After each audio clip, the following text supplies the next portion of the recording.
This is A New Angle, conversations about how we're doing and where we're going. I'm your host, Justin Angle. This show is supported by the Headwaters Foundation, First Security Bank, and the University of Montana College of Business.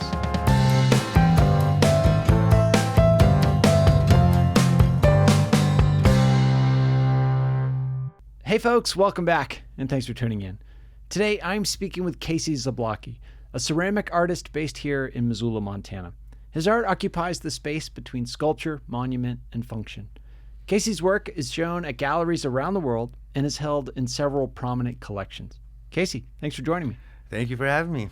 So tell us, where did you grow up and what did your parents do? I grew up in the Upper Peninsula, Michigan, in a small town called Hubbell. Hubbell. How many people in Hubbell? Well, I don't know, maybe 150, 200 people. Yeah, small place. Small place, old mining town. Okay. They were having a copper rush the same time Butte was having a copper rush. And then Butte just, I think, put them out of business because of the smelters. From what I understand, they had pure copper up in the UP, but don't quote me on this. Sure. And but in Butte, the smelters came and that put them out of business. Became a ghost town. Well, that's where I ended up growing up. Nice. And your folks? My folks, my mom, she was a stay-at-home mom and a seamstress. Later on became a secretary at a church, a Lutheran church, about 10 miles from where I grew up. Okay. And my stepdad worked for the power company, reading meters, and my dad was a salesman. My biological dad was a salesman. Yeah. How would you describe your job? What is it that you do? I make ceramic furniture and large-scale sculpture. I just come up with these ideas for ceramics, some furniture, and build these furniture pieces that show them to my gallery. They get shipped to New York or wherever it's going to for the show, and then they sell it for me. Okay. But go ahead. Yeah, let's sort of explore how that career developed. How did you get that job? Because there were a lot of steps. Yeah. Well, gosh, the long story, short story. Where do you want to go? I want the long story. Let's go deep. Well, after high school, I was gonna go play some college football and stuff like that. Had a lot of injuries, decided not to. Left, went to Arizona for a while. Didn't really work out so well in Arizona and Phoenix for me. And so I ended up going back to the UP and working construction for a while. Okay. My family was from a whole bunch of builders, and my uncles had construction companies, so I knew how to build. So I ended up going to work construction. I did that for a few years, wasn't really into it or anything like that. It taught me a ton of skills. Like now I look back, I was like, it was great move. Did that for a while, ended up living in a school bus out in the woods for a while, ended up getting sick. When I got sick, I thought maybe it was a good time for me to go back to school. Okay. And so that's when, for some reason, I guess I decided to go back to school. My uncle, Tim, was a ceramic artist before he opened his construction companies and stuff like that. He did it for a while, started getting known in the U.S., starting to show nationwide. And from what I understand, started having too many kids, had to work, all that kind of stuff. Still taught at community art centers, but not fully into it. So he was always pushing me kind of to use clay and get into it a little bit. Okay. So he had a student of his named Kenyon Hansen, and Kenyon was at the University of Finlandia, which is about 10 miles from where I grew up. Okay. A small little Division III school. So I ended up meeting with Kenyon. He's like, yeah, you should come out, check it out. And he was an amazing potter, and still is an amazing potter. So I ended up going up there, and I thought, well, maybe I'll go back to school for this. I don't know why, but I'm drawn to it. My uncle thinks it's a good idea. Like, sure. I don't know. Felt like the right idea at the time. Yeah, and like when I was going to play football, I was looking at all these schools, and I didn't want to go to school for business. I didn't want to go into education. My brother was in education, and I had some uncles that were high school art teachers. So I was like, I don't know if I want to go into education. I didn't know what I wanted to do. Yeah. Art seemed like something that I could get into. I mean, were you interested in art at all at that point? A little bit in high school, but not much. I was playing sports. I was super focused on sports. But you had learned how to make stuff with working in construction and carpentry. Yeah, for sure. Yeah. I mean, I was always I grew up in the woods. Like all our back door was just woods. So we were building forts. We're always building something. And I grew up around old mining structures. So like there's always things around that I was looking at that were, I guess, giving me inspiration. And I always noticed things, like and that. So I was always drawing. I was more of a doodler in school. Okay. I was a little ADD, dyslexic, a little hyper, and that kind of stuff. So I found myself daydreaming quite a bit in school, a lot of sketching, that kind of stuff. But I didn't get any high school art class until I was a senior. Yeah. And I got in the one, and then it was clay and drawing. It was like a basic one or whatever. And so I got into it there a little bit, but I never thought about it as a career. Yeah. So you end up at Finlandia. At what point do you start thinking like, how do I make this a job? Well, I thought I wanted to be a potter that lived in a school bus in the woods, and that. But I got out and I started teaching at a community arts center. Yeah. And so I knew I'd make money. I had student loans. I had a whole bunch of debt at the time. So I was like, I got to start making money. And so I was cooking in the kitchen and teaching at the art center, and then making pots, and firing with a guy named Ryan Dahlman is his name, and he had a 3-chamber Noborigama kiln that he was wood firing and salting it and making it kind of more of like a traditional North Carolina pot, that kind of thing. Okay. So we might have to define some of those terms, the type of kiln and what makes a North Carolina pot. Yeah. I want to. Maybe we'll pause on that because I want to go deep on the kiln here in a few minutes. Okay. Yeah. So I studied with him, and I was selling at a brewery, like cups, mugs, that kind of stuff. And then I started like doing like little art festivals and stuff. But that just started going down. Like I was working really hard and making no money, and no one wanted to pay the price I wanted for my stuff. And so I started really thinking about what I really wanted to do. And so I left there, and my wife, my girlfriend at the time, now my wife, Kayla, just graduated from the other university, Michigan Tech, that was right across the bridge from where I went to school, with a degree in finance. And she wanted to go work on Wall Street, but it was 2008. And it's a tough time to get a job on Wall Street. Yeah. So we had nothing to do, so we moved to Colorado, where my cousin was, who's also in ceramics. Okay. So we did our undergrad together. My cousin Alex, who's Tim's son. Got it. And so we did our undergrad. He married a girl from Spain. They came back from Spain. They moved up to Silverthorne, Colorado, and was managing condos up there. So we moved up there, and then I started working at Breckenridge Community Arts Center there, and started hauling furniture for a while. Okay. Yeah. So you've got this long period of apprenticeship. Yeah. You guys got some education, and then like, how are you making choices during this time about who to put yourself around? That came when I was up in Colorado. When I was up in there, my wife's like, you got to really think about what you want to do. If you want to make a career out of this, you really got to make a movie. I was showing a little bit up there, but it wasn't enough to make a living. So at that point I was like, all right, I got to find someone. So I was looking for people that were firing and getting certain surfaces on their work out of these wood kilns. And so I found a guy by the name of Joe Bruin in Arkansas. And so I'm like, okay, I want to go find his surfaces. And so I went and worked for him for a little while. I'm like, okay, it wasn't really working out. We didn't mesh like personality wise too much. We had our issues, and that's a whole nother podcast. But I ended up leaving there, going to North Carolina, where my buddy Kenyon was at, that I did my undergrad with. And I stayed with him for a little while. And then I'm like, well, I should find someone that's been in the game for a while. And then I went to New Jersey and worked for a guy by the name of Pete Callis, who was Peter Volkus's assistant for like 23 years. So I figured if I get in that realm, I could learn something about this collector's game. He's been in it for a long time. So that was when I was starting to shift, kind of. But yet this whole time I was starting to think about branding too. So right at that point, I've always wear blue jeans and a white V-neck, but I really started laying into it a little bit more, as of like just of who I was and who I wanted to be in this world, and also it was really cheap to buy V-necks and blue jeans at that time. Sure. But I was thinking about myself as a brand at that point, and also like what kind of work I wanted to make in order to make a living selling ceramics.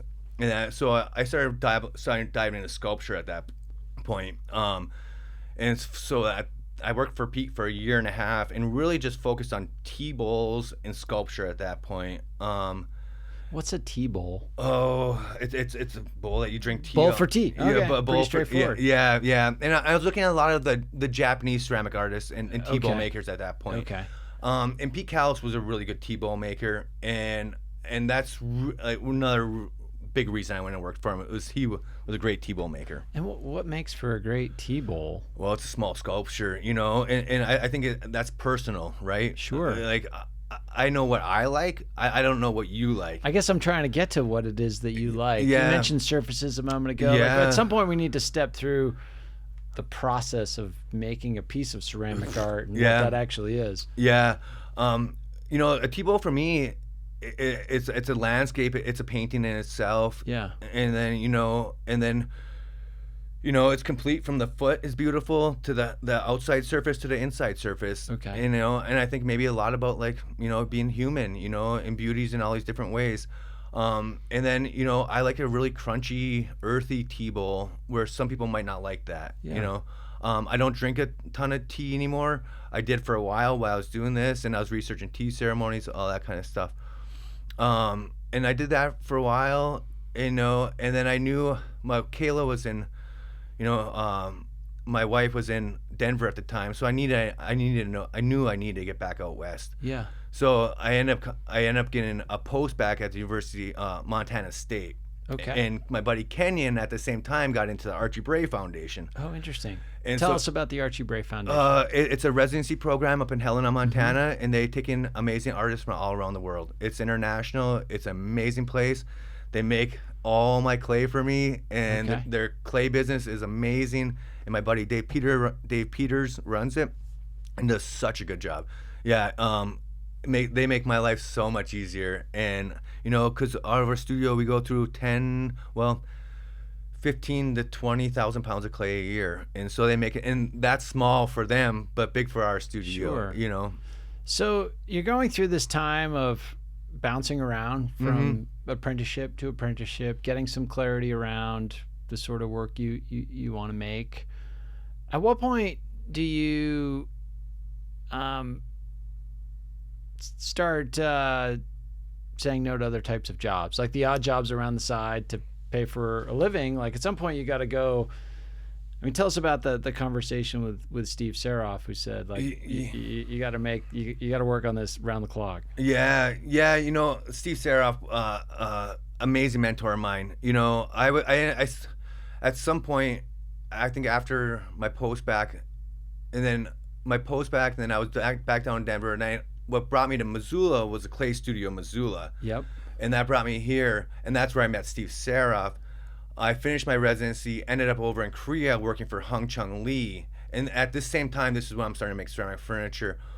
And I got back from Korea, and Steve gave me a place in his garage up in the Rattlesnake. And we should just mention who Steve is, one of the founders of Submittable and successful tech entrepreneur, but artist and writer as well. Yes, and Steve, I didn't have any clue who Steve was. Yeah. When I was firing a kiln, he was a guy that hung out and took photos all the time and talked business to me and the importance of a photo and branding. And I was a young artist, and I was such a purist, and but he would be up. I was baking at La Petite at the same time, so Yeah. I get off my night shift and I'd go up to the kiln and fire the kiln all night, and Steve would be up there shooting photos of the the Milky Way, and he's always trying to get the northern lights up there and stuff because he was out of light pollution and stuff.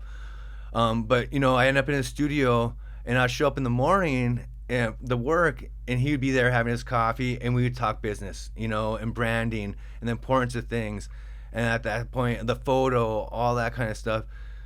And, I think the time that came in was, I was working at Le Petit. I was just finishing up. While I was working there, Roman and Williams from New York contacted me. They were opening a high-end showroom, and they wanted me to go, what do you call it, where you're, they'll be exclusive to them. Okay. And so they paid me to be exclusive, And to talk about that moment, like you get a call from a gallery in New York. Yeah. I mean, is that out of the blue? Is that where you're thinking that this is the sort of shot you might get, or like how is that received at that moment? I didn't know if it was real or not. You know, Okay. yeah. Is this a prank I mean, call? it's I know, and it came through an email, and they wanted to set up a phone call and that, and of course we did a little bit of research and that kind of stuff, and it was like okay, but I got very fortunate. I got to work with Ty Best of Cast Design for a little bit before that, who's an amazing furniture maker out of Missoula here. And that's so I was getting more confidence. These people are building confidence in me. So when it came, I was getting closer to that point of like just diving fully in my work. And then at that point, they gave me enough money where I could last a year living really, really cheaply. At that time I was paying like $800 a month for rent between two of us in Missoula, which is great, And so I'm like, okay, I can last a year, I can get through this, and I'm just gonna go all in that. And so that's kind of when I dove in, and Steve's like, you gotta take a chance, And I didn't want to just produce work for him. I wanted to produce the best work and overproduce, And at that time, and so I just kind of took that step, And at the same time, I was baking bread. Me and my buddy built a bread oven on the back of a trailer and stuff like that. And I was selling at market. And him and I separated and went our own ways at some point when I just started getting too busy and that kind of stuff. So you go all in on ceramics. Yep. So now let's actually talk about the making of the things. Yeah. Walk us through a process. Because we talked about like the sculpting, but also the firing. Yeah. And the wood-fired kiln that you and your colleagues put together is an amazing part of the story as well. Yeah. So we get clay. We run it through in a pug mill that de-airs it and then puts it out in like a, let's say 12 by 17, 20-inch slab. Okay. And then we take that and we paddle it. And so that slab is like malleable. Yeah. It's still clay in that, and I get it mixed. Working with the Bray for so long, we know exactly how much water to put in the clay. We have our recipe dialed in. So many pounds over so many years. I've been working with Rowan and Williams for like I'm going on 9 years now. So we've had this relationship. We get clay, we get it to a certain wetness that we like, put it through there, then we take it out and we use paddles, just like they would do over in Korea with these yongi jars and stuff like that. And so we paddle everything out in the slabs, run it through a slab roller just to get everything to the right height. And then we put that slab out and we cut it into 3-inch slips by like roughly 30 inches. And we just make big piles. But I know what piece I'm gonna build before we even start doing this. So like you sketch it out or model it or something? Sketch it out, yeah. I have endless amount of sketchbooks of designs, So sometimes I'll go back and look for things, or my gallery will come to me like, hey, you made this piece. What do you think? Like, if you have a customer that maybe wants you to do this, can you do another sketch for it, or like a rendition of this? I'm not trying to reproduce over and over, so. We'll do like limited lines of production, but maybe like 8, but nothing more than that. Okay. So come up and we start building, and then I'm thinking more architectural when I'm building my form. So we're building internal structure out of clay as we go up. And the actual internal structure is almost as beautiful as outside, but no one ever gets to see it. And we should clarify, like some of the stuff you build is quite large, like 9-foot sculptures, monuments, if you will. Yeah. So, for special clients, we build large scale work, which takes a lot longer. So the internal structure becomes even more and more important. And so I build it so at the end of it, I can put a metal structure inside of it too, whether it's poles that lock together or whatever. So that can be welded to a steel base, so wherever it goes, it doesn't get knocked over and it's supported. But I've developed a clay that's super, super strong. That's really, really durable. It's just really hard, especially when we fire to the temperatures that we're firing it to. So we build, and then we've been harvesting slips and clays from around Montana over the last probably 4 or 5 years now, more and more. And we're building up machinery. Last week we just went and got more machinery, but we're gonna start harvesting and grinding our own clays. Okay. And crushing rocks to make our own glazes out of the studio, which we kind of have been doing, but we've been doing it like kind of like a more rugged process of this like running through screens and slaking it down, which is adding water to clay to make it into a liquid, running through screens finer and finer. And we have this like little vibrating cooler. It's actually like an igloo cooler that vibrates, that the clay falls through. Then we're using that as slips on top of it, which give us our color during the firing process. And our firing process for most of the work, half the work these days is wood fired. Yeah, so let's draw this part out, because I think it's an amazing aspect of your work. So you use this large wood-fired kiln. It's a Japanese design. It's a Japanese design. What's the word? The Japanese word? Well, they say it's a onigama kiln. Onigama. Yeah, okay. Which is, I think it's translated to like dragon kiln or cave kiln. And that, and originally they were just in Japan. They were just digging these kilns in the side of the hills way back, and then firing this clay and that kind of stuff. But these kilns came from the Eastern world over here, and what brought me here was the clay studio in Missoula to be a wood fire resident and fire this kiln. Yes. And so to this day, I still rent the kiln from the clay studio in Missoula. I'm a member at the clay studio. I get to rent it, and then I help with them maintenance and all that kind of stuff. Yeah. But this is, you say fire, like this is a big production. Yeah. It takes a lot of people, a lot of wood, a lot of labor. Like talk us through what happens and how many days it takes. Yeah, we fire for 8 days. 8 days. 8 days. And what does that exactly mean? Like what goes into those 8 days? So, we split 14 cords of wood. Well, we have 14 cords of split wood. We used to split 14 cords of wood. Sure. Nowadays, with things that are busier, I'm buying split wood and stuff like that. But we still split some of it down in the beginning. But we put about 14 cords of wood, and we, which is great. We've been working with these arborists around town that are getting these dead trees and, that are clearing the forest out and bringing them to us. Sure. And stuff. So we don't feel bad. We're not just cutting down live trees, and then we put that wood in, we start slow, and we slowly build up over 6 days to get up to temperature, which is like, we hold at around 22 something, 2200 degrees Fahrenheit. Wow. Yeah. We hold there for quite a few days and then build surface, So when we put the wood in the kiln, we control our atmospheres in there.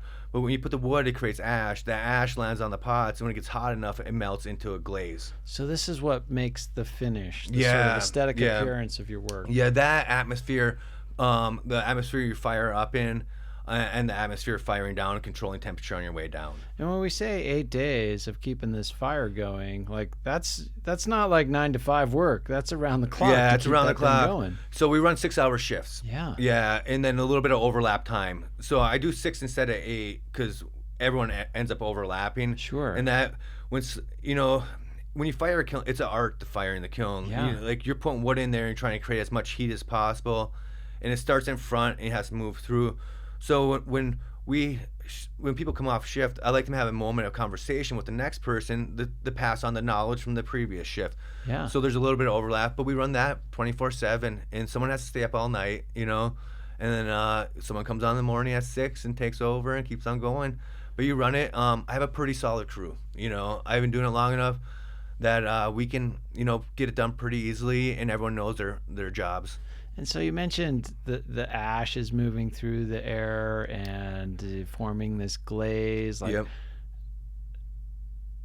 There's got to be like it sounds like you put the stuff in the kiln, stoke the fire, and then some sort of magic happens. And you probably have some idea of what the outcome of that magic will be, but like talk us through it, because it sounds like there's a degree of uncertainty in what comes out. Total uncertainty. That's what I love about it the most. Yeah. Well, the way you stack it, the slips that we're harvesting, like we know, what it is, but every time it comes out, you don't know the results. Yeah. And I don't want to know. I want the kiln to do its work.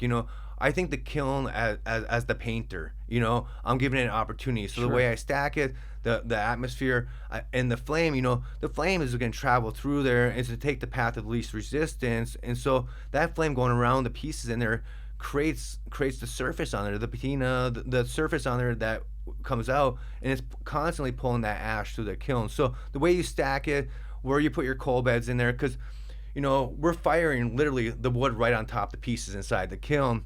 And so if it gets buried in coal, it goes into a reduction atmosphere where it's buried in coal because there's no oxygen, so you start creating these surfaces, and then in those atmospheres you create different colors. Okay. And are these dials that you're pulling and pushing in your brain, or does it sort of just happen by chance? Oh, I've been doing this like 20 years, Yeah. and so I'm looking at the kiln. I'm listening to the kiln, and each firing is different, so I don't keep a schedule. We keep a schedule and temperature gains during the firing, but then we erase it at the end of the firing because every firing is different. Yeah. But I watch the kiln and listen to it because every time I fire, the wood's different, the clay's different, and the weather's different. Yeah. Everything's different. So I don't want it. I want the kiln to tell me what to do, not me to tell the kiln what to do. So I listen to the kiln, whether it's the black smoke, the how hard sucking air from the outside, how the wood's burning. When wood's really hot and burning, the coal bed's really nice. It sounds like glass shattering almost when you throw a piece of wood in there. When it's dead, it sounds like you hit something. It's like, there's no sound to it at all. Yeah. So you learn to watch these things. Color, another great one. Smell. If something's in reduction, you can smell it for sure. So we watch these things, around the kiln and just give it time. And talk about that moment where, the fire's out and you open the thing up and see what has come forth. In the beginning, it was, I'd open up the kiln and I have all these expectations. Yeah. And I'd be like, oh, and I'd be super disappointed. And there's a lot at stake because you put your heart and soul and time and money and effort into it. Yeah, and I was testing a lot in the beginning, especially in the beginning. Like, I didn't want to I just don't want to go out and get someone else's clay body and put it in the kiln. I wanted to create my own. Yeah. And I was looking at all these clays from like Japan and Korea and all this stuff, and like, I want these results. I don't want the results of these people. Like, how do I get this? So I started testing material. Mm-hmm. And so, in testing material, not everything works out the way you want. So, but I was fortunate at that point that I was able to make that work, and I didn't have a lot of shows. No one wanted, and years ago, no one wanted to buy my work at all. And so I was just making for myself. Yeah. And I didn't even really want to sell it because I didn't want to be, influenced too much by anyone to go, to make a certain form or certain clay. So, that I guess I got a little lost on that question. I was just curious about, like, there's a lot of experimentation. Yeah. But even now, you have a set process. You sort of have your sense of knowing how to listen to the kiln as you described it, but there's a moment of uncertainty where you're like, what am I going to see when I open this thing up? Yeah, that's where we were. Yeah, the kiln when I open it. We're getting now that we're using clays from Montana and we're using the wood from Montana, everything's here. It's working really good together. It's more predictable. Not more predictable. I'm just getting better results all the way through. Yeah. And it maybe maturity over the years too. Like, I'm okay with things more than I was before. I don't want everything to be something certain before. No, but I've been using the same material for a while, so I'm pretty good. I know where it works in the kiln and what I'm going to get out of it pretty much. And then just how I fire, I treat the kiln as one big firebox. And so I can get results that I'm okay with more down there. Then also, like, things have changed. Like, just because I think it's good doesn't mean it's good, and doesn't mean that's what the client wants. And I have to sell work in order to keep on making work. So nowadays, I don't judge things as much as I used to coming out of the kiln. I give it time, and just because I don't think it's the best thing in the world doesn't mean it's not that to someone else. Interesting. Let's talk about that someone else piece. So you get this big break, you get the opportunity to show your work at a gallery in New York City. That's got to be a transformational moment for an artist. Yeah, we didn't do a show in the beginning. I was just selling work through they had a high-end showroom. Okay. And so when the Guild opened, they opened a restaurant with a high-end showroom. And this is, this whole time I was looking for somewhere like this because all the galleries were saturated. There's like 100 ceramic artists showing at one gallery. Got it. And I was like, I don't know if it's a place for my work, really. I need to find somewhere else. So I wanted to get more into architectural, high-end, like good showroom kind of thing. So that's when, the furniture, all that started happening. Sure. But, once New York picked me up, I knew that people are if they want it, I knew that there's a place in the world for what I was doing, because I couldn't sell anything here in Missoula. Like there's like I couldn't, like, something I was selling for thousands of dollars in New York, I couldn't sell for $150 here. Sure. No one wanted my work. I mean, one of your pieces like that features prominently on your website is this magnificent throne. Yeah. Right? So it's furniture, it's sculpture, it's a bunch of different things. But yeah, it's hard to picture like a place in Missoula for something like that, other than a gallery. Yeah. But like the average homeowner in Missoula is not going to be sitting on that at the kitchen table. No, and I also make a lot of jars too and stuff like that. And so, but what really started my career was the furniture. Yeah. You know, and still we do a lot of furniture to these days and a lot of commissions and that kind of stuff. But you know, once I started getting that confidence, you know, I was all in, and I was gonna go after it. And that at the same time, you know, my wife started taking more responsibility in the business, and you know, that was a game changer. When Kayla came in there, it was like, you know, she the branding and all this kind of stuff. So like, it was just perfect at that time. You know, all these things, like, you know, I've been very fortunate. Like, things have lined up really well for me in my life. I worked really hard, and I think that working really hard helped things line up really well for me. And all these times at the right time. Like, Kayla was working with my buddy Steve, and they had a business going together, and COVID happened, and I thought my career was over, but she lost her, they shut down their business, and then, you know, she came back, she's like, what am I gonna do? I'm like, take some time off, figure it out, you know, like, it's COVID, like, we're okay for a while, you know, like, just let's figure it out. So she took some time off and started her own branding agents, I call it branding, website development, I guess that's what you call it. But she took some time just to teach herself and got into that. And then at the same time, took more responsibility in Zablocki Ceramics. And then once that happened, the doors just started, you know, opening up. And to this day, there's no way I can do what I do without my wife and everyone around me. There's a team around me, you know, whether it's in New York, with the gallery directors, the sales teams, and all that, all the design. Like, there's just people all around me now, you know.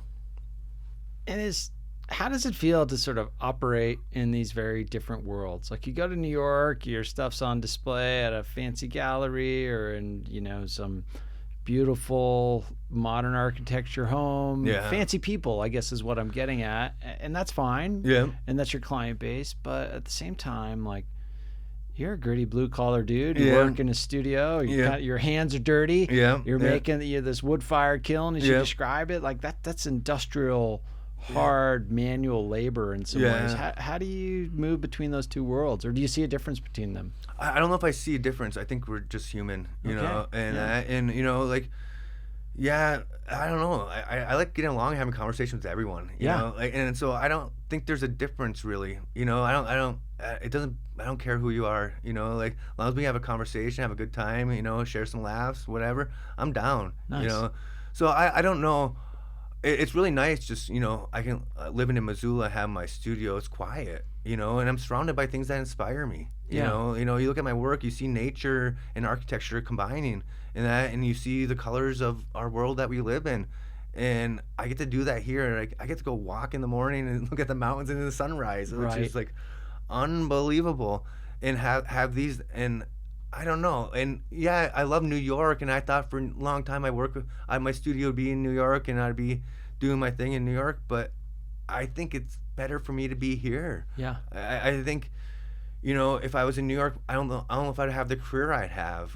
I think New York likes that I'm from Montana, you know, and I am who I am, you know, and people are interested in that. Sure. 'Cause it's different than their world, you know. That makes sense. Yeah.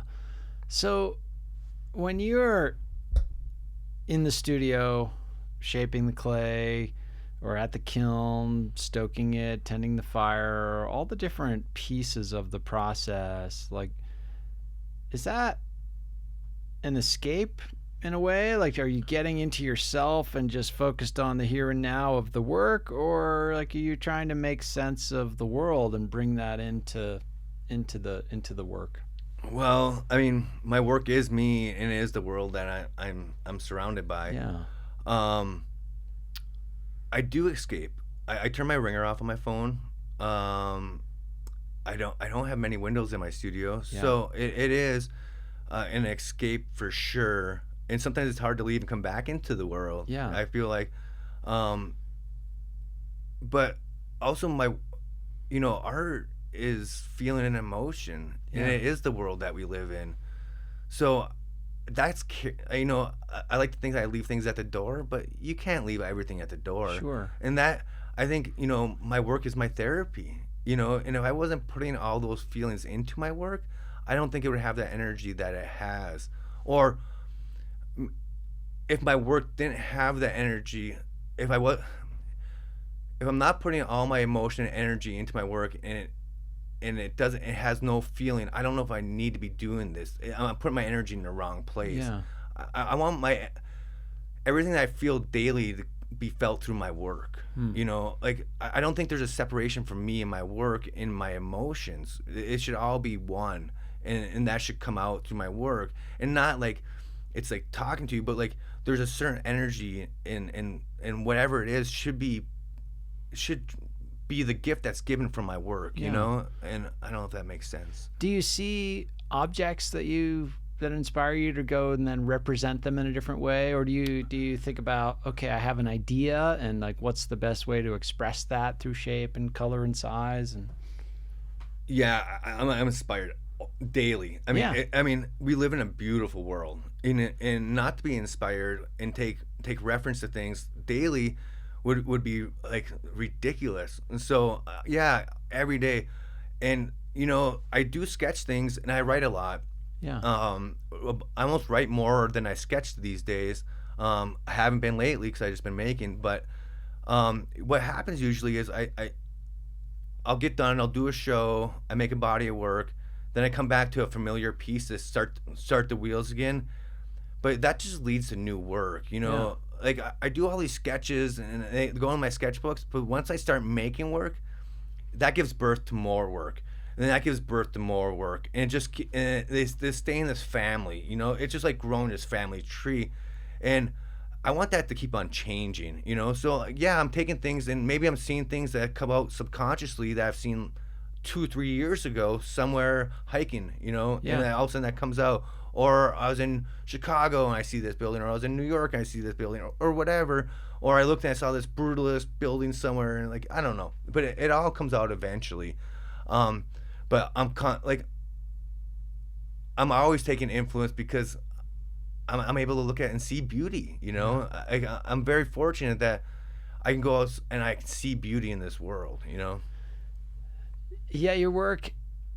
And like I said before, Casey, I don't really know anything about art. I just sort of have a sensation when I look at your work, and it is beautiful and it represents beauty, but it also represents some grit and some darkness and some truth in some ways. Like, how do you even think about those concepts? Am I on the right wavelength in how I'm thinking about this? I mean, it's everything. I think it's who we are as humans. Like, we're not just all sunshine all the time, For sure. and so like, I think my work has to represent some of that darkness sometimes, and okay with the darkness, but also maybe there's other parts that are beautiful, but not hide from that, but embrace it in a lot of ways, because at certain times, this world is darker than other times, and sometimes that comes out in my work at the same time. Sure.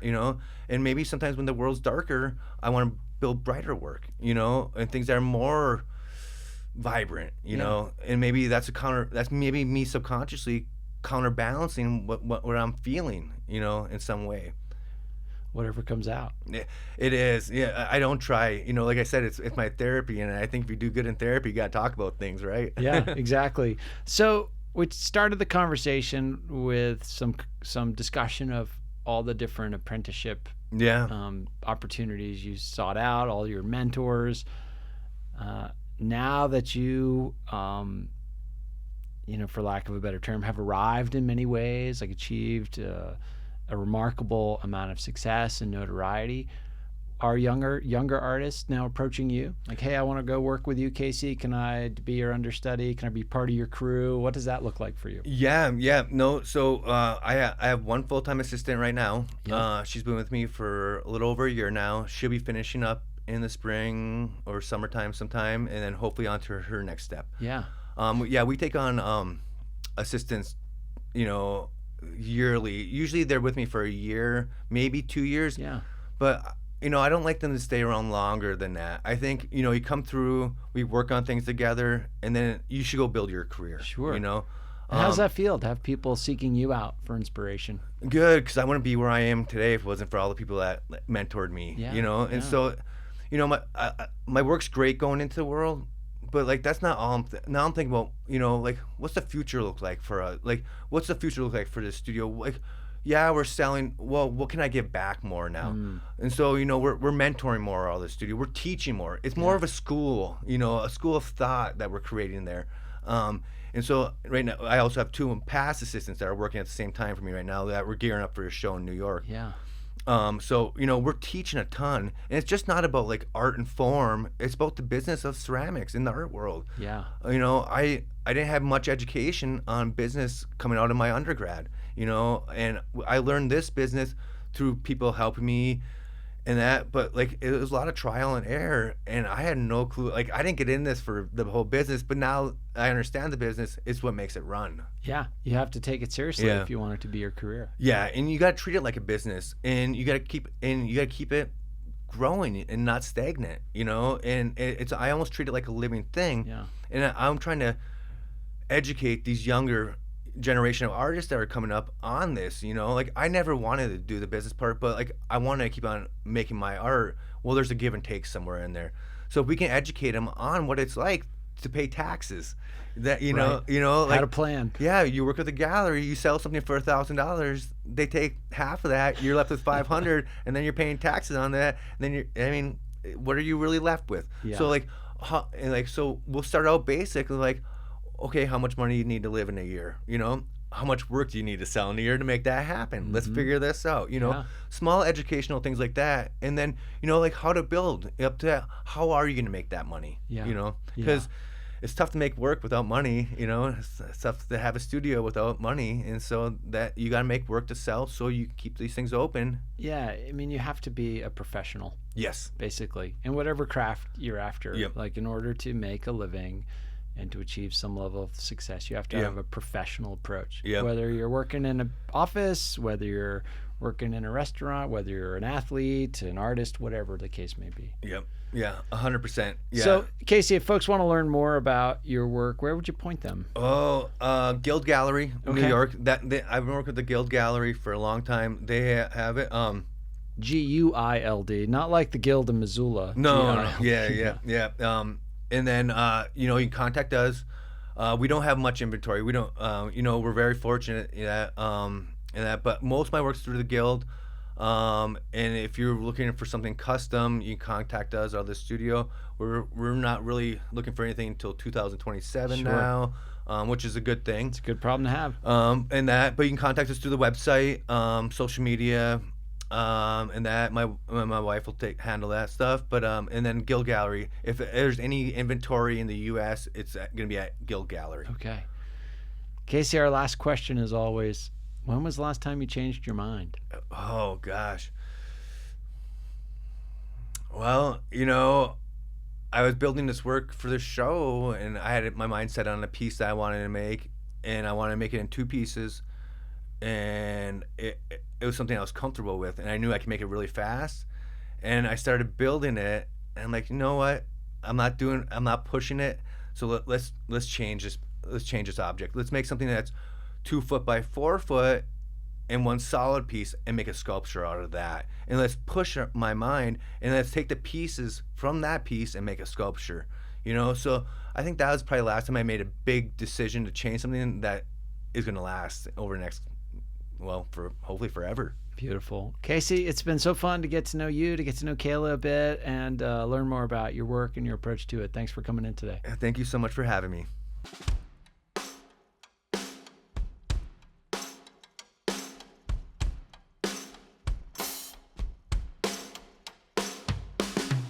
Thanks for listening to A New Angle. If you like what we do and want to support us directly, please consider a subscription at anewanglepodcast.com. A New Angle is recorded at Studio 49, a generous gift from UM alums Michelle and Lauren Hansen. Our presenting sponsor is the Headwaters Foundation, working side by side with Western Montanans to improve the health of our communities. We are also supported by First Security Bank and the University of Montana College of Business, with additional help from CED, Drum Coffee, and Montana Public Radio. Keely Larson is our producer. Libby Riddle is our production assistant. And finally, John Brownell, Jeff Ament, and John Wicks made our music. Thanks a lot, and we'll see you next time.